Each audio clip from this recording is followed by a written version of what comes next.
Allah razı olsun. Elhamdülillah. Teyzeciğim tanıyalım, isim soy isim. Nevin İncioğlu. Nereden geliyorsunuz böyle? Biz aslında yurt dışından geldik ama Konya'dan katılım yaptık. İstanbul'a gidemedik beyim rahatsız olduğu için. İlaçlarını aldık. Artık Konya'da başladık onlarla beraber buraya kadar. Ve Amacınız ne? amacımız o kardeşlerimizin arkasında durmak, biz yalnız olmadıklarını bildirmek ve onların peşine gitmek. Onlara gidip de inşallah Rabbim nasip ederse karavanımızı ve de minibüsü onlara bağışlamak, uçakla geri dönmek.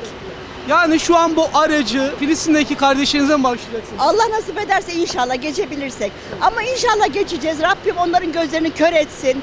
Kalplerine vicdan versin, merhamet versin ki bizi oraya alsınlar.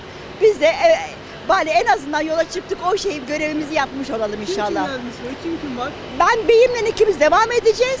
Kardeşi Mardin'e kadar gelecek. O gelmeyecek.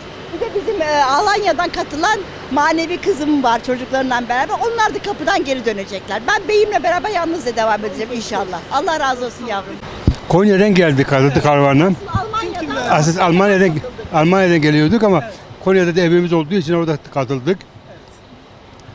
Bir sağlık sorunum vardı, yoksa İstanbul'da katılacaktık, olmadı. Doktorlarım vardı. Katıldık elhamdülillah, geldik. Amacınız ne? Niçin? Nereye gidiyorsunuz? Ne yapmaya çalışıyorsunuz? Amacımız o kardeşlerimizin yanına gitmek, o insanlara bir katkıda bulunmak, arkalarında durmak.